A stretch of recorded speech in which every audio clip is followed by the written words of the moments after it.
अस्सलाम वालेकुम नाजरीन, मैं हूं मोहम्मद अबू बकर कादरी। आप देख रहे हैं सांवल नेटवर्क न्यूज़।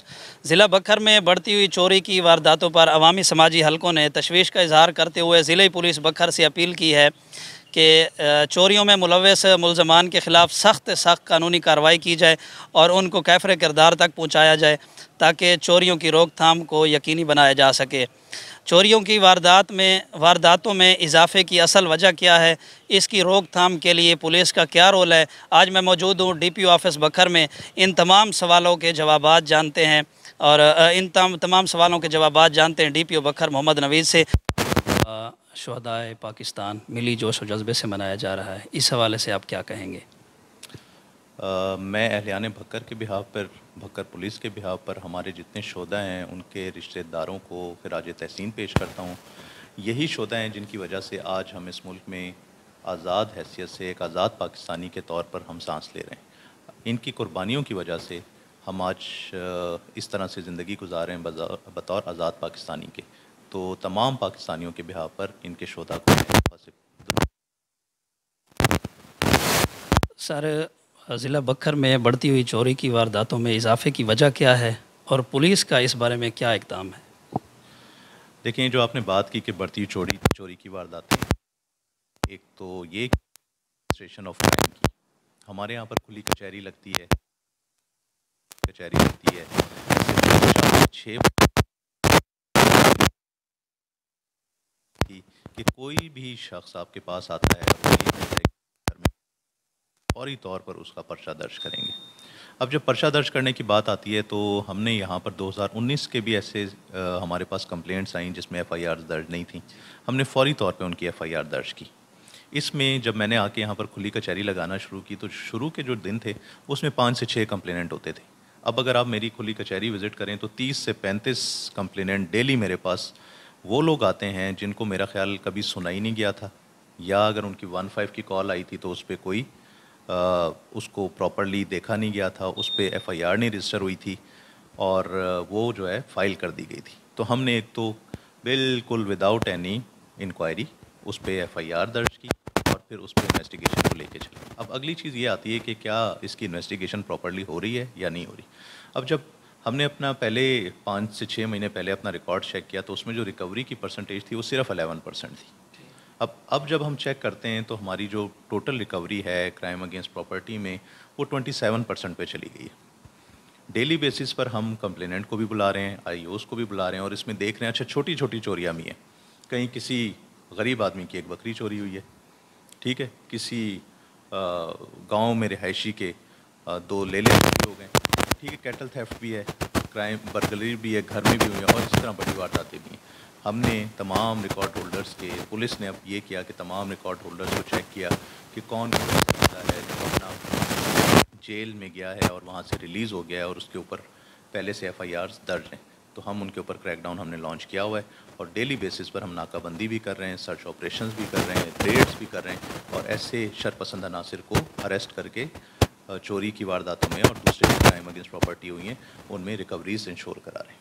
सर, आप रोज़ाना की बुनियाद पे साइलिन से मुलाकात करते हैं, दूर दराज से साइलिन आते हैं, इसके लिए साइल को सिफारिश करा के आता है या आपके पास डायरेक्ट आ जाता है? जी देखिए, हमने अपने दरवाजे 24 घंटे आवाम के लिए ओपन कर रखे हैं और दूसरा मैंने अपना एक मोबाइल नंबर भी आवाम को दिया हुआ है और उसमें कई कॉल्स मेरे पास आती हैं कि जी मैंने ये कंप्लेन दर्ज की थी, इसको प्रॉपरली नहीं सुना गया दोनों पार्टीज़ को। तो हम बार बार उनको मौका देते हैं कि अगर वो थाने से सेटिस्फाइड नहीं है तो वो SDPO के ऑफिस में चले जाएं, SDPO के ऑफिस में सेटिस्फाइड नहीं है तो वो SP के पास चले जाएं। चौथा फोरम मेरा होता है।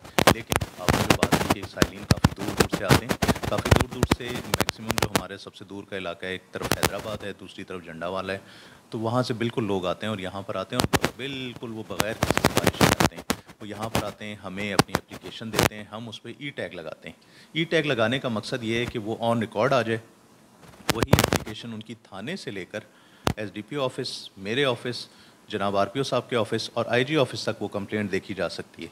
तो ये मैं इनको बार बार बताता हूँ कि आप ये जो कंप्लेंट है अपनी स्लिप ज़रूर लिया करें, चाहे आप थाने में सबमिट करवाते हैं या मेरे पास आते हैं। थाने में उन्होंने फ्रंट डेस्क में जाना है।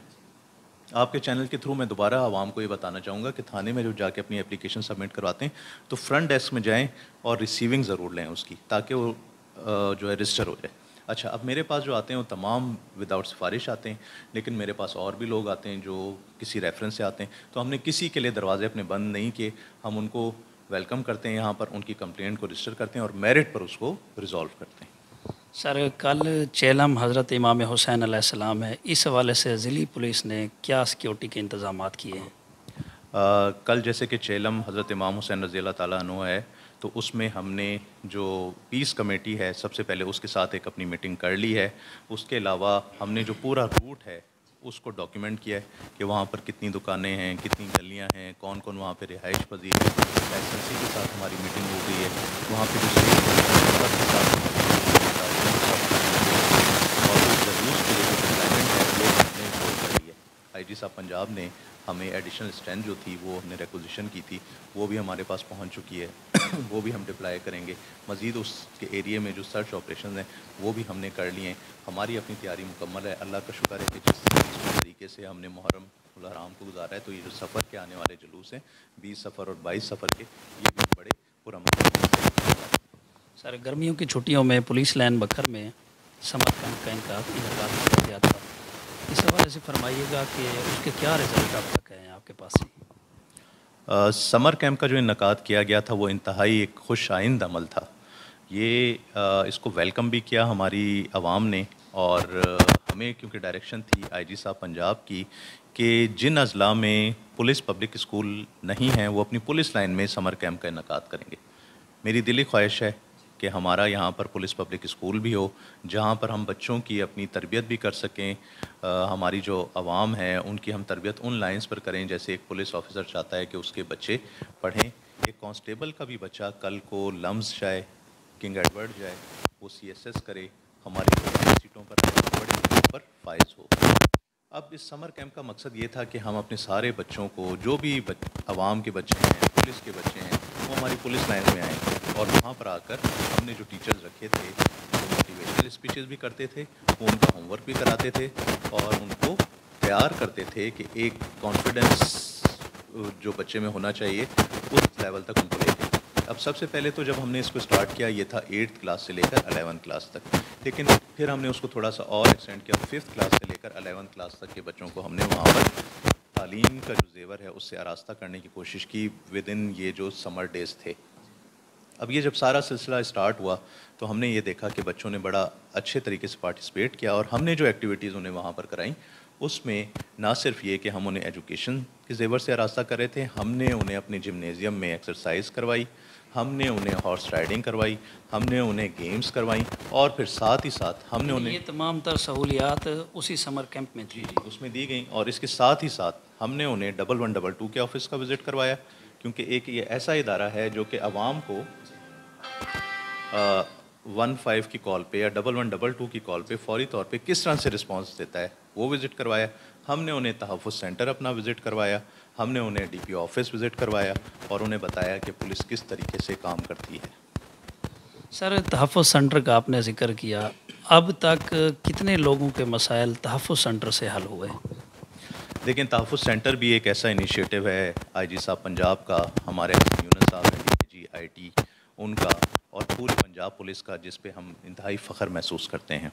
ये वाला इनिशिएटिव सबसे पहले रावलपिंडी पुलिस में लिया गया जब SN यूनुस साहब वहाँ पर CPO थे, उन्होंने इसको स्टार्ट किया और फिर उसको रेप्लिकेट किया गया उस्मान अनवर साहब जो हमारे IG हैं उनके टेन्योर में पूरे पंजाब में।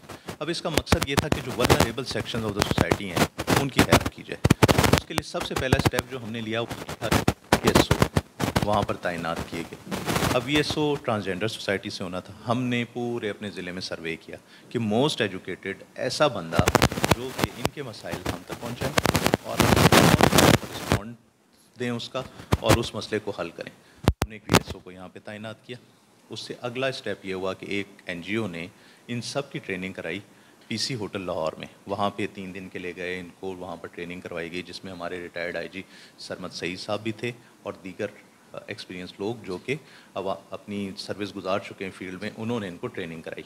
अच्छा, ये सब होने के बाद यहाँ पर हमने उनके लिए कैबिन बनाया अपने खिदमत मरकज़ में, वहाँ पे इनको जगह दी, जहाँ पर आवाम को 14 ऐसी फैसिलिटीज़ दी जाती हैं जो मैं दोबारा से कहूँगा कि शायद आवाम तक बार बार हम बताते हैं, वो अवेयरनेस नहीं है कि फ़ौरी अगर किसी को FIR की कॉपी चाहिए तो वो वहाँ से ले सकता है। गुमशुदगी की रपट लिखवानी, 14 मसाइल का हल एक छत तले आप एक कर रहे हैं। शख्स तले वो उनको मसाइल का हल मिलता है जो वो समझते हैं कि उन्हें थाने जाके लेना है। थाने से हमने वो चीज़ें निकाल के यहाँ पे रख दी हैं, जहाँ थाने जैसा माहौल नहीं है, वहाँ डिफरेंट माहौल है। ऐसा कंड्यूसिव एनवायरनमेंट उनको दिया गया है जहाँ पे वो फैसिलिटेट होंगे और वहाँ से फ़ौरी 2 मिनट में उनको वो चीज़ मिल जाती है। हमने टाइमलाइंस वहाँ पे फिक्स की हुई कि ये चीज़ आपको इतनी देर में मिल जाएगी। सेकंड चीज़ जो वहाँ पे की गई, सेकंड स्टेप जो लिया गया, जो हमारा लाइसेंसिंग है, लाइसेंसिंग फैसिलिटी भी वहाँ पे अवेलेबल है। किसी ने अपना लाइसेंस रिन्यू करवाना है तो राउंड द क्लॉक हमारे रिप्रेजेंटेटिव ट्रैफिक के तमाम हमारे जो 4 हमारे ज़िले में तहफ़्फ़ुज़ सेंटर या PKM जो बने हुए वो वहाँ पे अवेलेबल हैं। अब ये जो तहफ़्फ़ुज़ सेंटर है, यहाँ पर हमने ट्रांसजेंडर्स के ही नहीं, वल्नरेबल सेक्शन ऑफ सोसाइटी जो हैं, बच्चे जो गुम हो जाते हैं, जो भीख मांग रहे हैं, जो हमारे बच्चे गुम हो जाते हैं, जो ख़वातीन के इश्यूज़ अपने ख़ावंद के साथ कभी हो जाते हैं, घरों में लड़ाइयाँ हो जाती हैं, वो भी हमने हल किए। और साथ ही साथ हमने ऐसे लॉयर्स जो फ्री ऑफ कॉस्ट सर्विस देना चाहते हैं उनके साथ MOU साइन किए। और वो हम यहाँ पर हमारे पास जो कंप्लेंट सेंटर में इस किस्म के कंप्लेनेंट आते हैं जो हमें बताते हैं कि सर मैं तो लॉयर अफोर्ड ही नहीं कर सकती, तो हम फौरी तौर पर अपने तहफ़्फ़ुज़ सेंटर के थ्रू उनके पास रेफ़र करते हैं। यानी उनके जितने भी केस होते हैं वो मुफ्त में लड़े जाते हैं। उसमें लड़े जाते हैं ताकि उनको उनका हक मिले। और मैं आपको बताऊं, कई लॉयर्स ऐसे हमारे पास आए जो कहते थे कि सर हम बिल्कुल फ्री इनको अकोमोडेट करेंगे, बिल्कुल ज़ीरो फ़ीस चार्ज करेंगे, बिल्कुल कोर्ट में। और ऐसा बिल्कुल नहीं है कि उनको फ़ीस चार्ज की गई हो, बिल्कुल फ्री चार्ज होते हैं। यहाँ से हमारे पास कई केसेस हैं। देन हमने काफ़ी सारे जो कपल्स थे जिनके दरमियान इश्यूज़ चल रहे थे वो रिज़ॉल्व करवाए और इसकी वीडियोस बना के भी हमने आवाम की अवेयरनेस के लिए अपने पेज पर अपलोड की। ये सारा सिस्टम जो है तहफ़्फ़ुज़ सेंटर से ही इसकी तमाम तर सहूलियात जो लोगों को मिल रही हैं वो तहफ़्फ़ुज़ सेंटर से ही मिल रही हैं। जी बिल्कुल ऐसे। अच्छा सर, ये गुज़श्ता दिनों आपने मिसाक सेंटर का इफ्तिताह किया। मिसाक सेंटर असल में है क्या? इसके मकासद क्या हैं? देखिए, मिसाक सेंटर जो हमने कायम किया उसका मकसद ये था कि जिस तरह हज़रत मोहम्मद सल्लल्लाहु अलैहि वसल्लम ने मिसाक मदीना, एक बहुत बड़ा मुआहदा था जो कि साइन हुआ और उसकी इम्प्लीमेंटेशन हुई, उसी को देखते हुए जो उन्होंने ख़तूत लिखे थे दीगर मज़ाहिब के जो क्लास थी, एलीट क्लास थी, जो उनके लीडर्स थे उनको, कि इन लाइंस पर हम अपना मुआहदा करेंगे, इन लाइंस पर हम माइनॉरिटीज़ को अपने हकूक़ देंगे। तो उसको फॉलो करते हुए मिसाक सेंटर भी IG साहब पंजाब की डायरेक्शन पर पूरे पंजाब में कायम किए गए। उसी को फॉलो करते हुए हमने यहाँ पर मिसाक सेंटर अपना कायम किया, जिसमें हमने तमाम जितनी अक़लियतें हमारे भक्कर में रहती हैं उनको अपने साथ इनवाइट किया और इसका इफ्तिताह किया। अब इसके इफ्तिताह करने का जो प्राइमरी पर्पज़ है वो ये था कि कोई भी अक़लियत अपने आप को किसी भी दूसरे पाकिस्तानी सिटीज़न से कम ना समझे। हमारे कॉन्स्टिट्यूशन का आर्टिकल 5 है जो कि राइट्स ऑफ माइनॉरिटीज़ पे बात करता है, वो यही कहता है कि जो हकूक़ एक पाकिस्तानी मुसलमान को हासिल होंगे वही हकूक़ एक पाकिस्तानी अक़लियत को हासिल होंगे। कायदे आज़म अपनी स्पीच में कहते हैं कि किसी भी माइनॉरिटी को उसकी इबादतगाह में जाने से नहीं रोका जाएगा। सेम हमने यहाँ पर इम्प्लीमेंट किया जी उसी तर्ज पे। और फिर हमने यहाँ पर अपना स्टाफ जो है वो डिप्यूट किया, उनके नंबर, अपने फोकल पर्सन के नंबर उनके साथ एक्सचेंज किए। अब भक्कर में सबसे ज़्यादा जो क्रिश्चियंस की पॉपुलेशन है वो हमारे भक्कर में है, दैन दरिया खान में। मैंने और DC साहब ने ख़ुद जाके तमाम चर्चेज़ को विज़िट किया, वहाँ की सिक्योरिटी अरेंजमेंट्स को देखा, उनके जो पादरी हैं उनके साथ मीटिंग्स की और उन्हें यहाँ पे इनवाइट किया। अब इसी को आगे जब हम लेके चलते हैं मिसाक सेंटर को, तो हमारे पास यहाँ पर उनकी भी फिर एप्लीकेशन आना शुरू हुई, क्योंकि एक कोऑर्डिनेशन गैप जो था वो फिल हो गया। अब जब वो गैप फिल हुआ तो एक 2 दिन पहले की बात है कि हमारे पास एक एप्लीकेशन आई एक क्रिश्चियन की कि जी उसकी जो है बीवी से लड़ाई हुई है और वो बीवी उसके बच्चे लेके गई हुई है, तो वो डिप्रेस था। तो हमने उसका इशू रिज़ॉल्व करवाया, उन पादरी साहब को भी बुलाया और ये बहुत ज़्यादा अप्रिशिएट किया गया दोनों सोसाइटीज़ में। अगर सर आपके पास कोई अक़लियत के हवाले से कोई एप्लीकेशन आती है तो उसको आप यानी शिफ्ट करते हैं मिसाक सेंटर में, वहाँ पे काम किया जाता है मिसाक सेंटर, और वहाँ पे ही उन्हीं का मसले का हल होता है, ऐसा आप फरमा रहे हैं ना जी?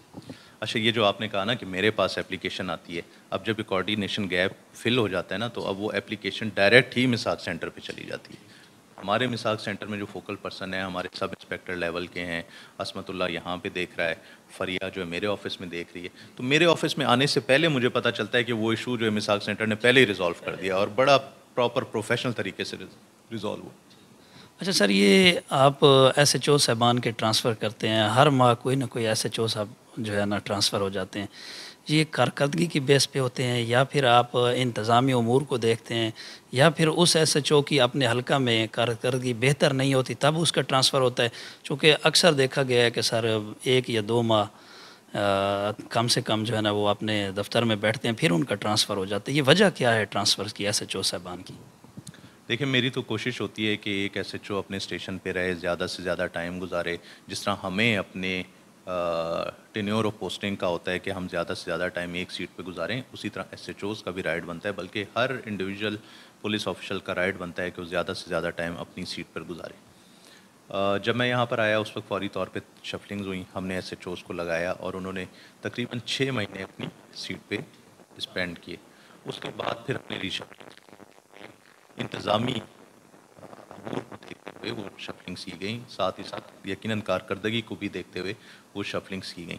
उसके बाद कुछ SHOs के हमारे तबादले आउट ऑफ स्टेशन हो गए, उन ग्राउंड्स पे भी हमने तबादले किए और रिसेंटली जो अभी हमने 2 SHOs को तब्दील किया वो भी यही वजह बनी कि हमारे पास कुछ सीट्स वेकेंट हो गई थी जिनके तबादले किए गए।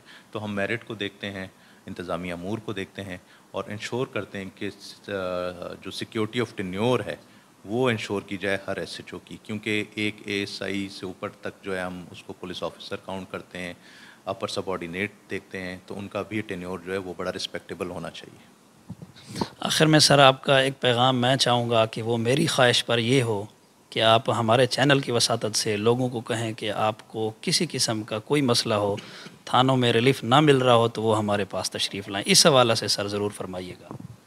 आपके चैनल्स में लियाने भक्कर को ये पैगाम देना चाहूँगा कि आपके तमाम SHOs जो हैं वो ड्यूटी बाउंड हैं कि वो 4 से 6 अपने थाने में बैठें। इन केस अगर SHO वहाँ पर मौजूद नहीं होता तो उसका एडिशनल जो SHO है वो वहाँ पर बैठेगा। जो भी SHO अपनी सीट पर मौजूद नहीं होता उसके ख़िलाफ़ हम डिपार्टमेंटल एक्शन लेते हैं। सेकेंडली, इसके बाद मैंने तमाम SDPOs को भी डायरेक्शन दी है कि वो अपने ऑफिस में 2 घंटे के लिए बैठेंगे, आपके इश्यूज़ को सुनेंगे। उसके बाद आ जाता है हमारा DPO ऑफिस। हमारे DPO ऑफिस में आप सबके लिए दरवाजे खुले हैं, हमारा कंप्लेंट सेल खुला हुआ है, मेरा ऑफिस खुला हुआ है, आप जब आना चाहते हैं आप आ सकते हैं और अपनी कंप्लेंट रजिस्टर करवा सकते हैं। इसके अलावा मेरा WhatsApp नंबर है, वो मैंने आप सबको पहले भी अपलोड किया हुआ है। मैं दोबारा अपने PRO ब्रांच को कहूँगा कि वो मेरा जो नंबर है वो अपलोड कर दें, आप अपनी कंप्लेंट उस पर भी रजिस्टर करवा सकते हैं।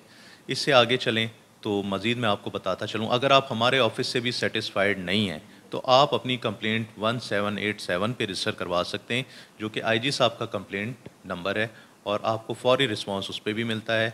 हम उसको भी बड़ा फॉलो करते हैं, डेली बेसिस पे वो डायरी देखते हैं कि आपकी इशू रिज़ॉल्व हुआ है, आप सेटिस्फाइड हैं या सेटिस्फाइड नहीं हैं। तो ये तमाम सहूलियात आपके लिए हैं और हम आवाम की खिदमत के लिए यहाँ बैठे हैं। हमने आपकी इशूज़ को रिज़ॉल्व करना है, मेरिट पे रिज़ॉल्व करना है और यहाँ पर अमन को कायम रखना है। तो आपका कोई भी इशू हो जो आप समझते हैं कि पुलिस वो हल कर सकती है और पुलिस का मैंडेट बनता है उसको हल करना, तो हम उसको रिजॉल्व करेंगे और मेरिट पे करके बताएंगे आप गुफ्तगू समात फरमा रहे थे DPO बकर मोहम्मद नवीद की। उन्होंने इस बात का इंदिया दिया है कि बढ़ती हुई ज़िला बकर में चोरी की वारदातों को मज़ीद कंट्रोल करने में ज़िला पुलिस अपना भरपूर किरदार अदा करेगी। एक नई वीडियो के साथ इंशाल्लाह फिर हाज़िर होंगे, तब तक के लिए अपने मेज़बान मोहम्मद अबू बकर कादरी को दीजिए इजाज़त। अल्लाह हाफ़िज़।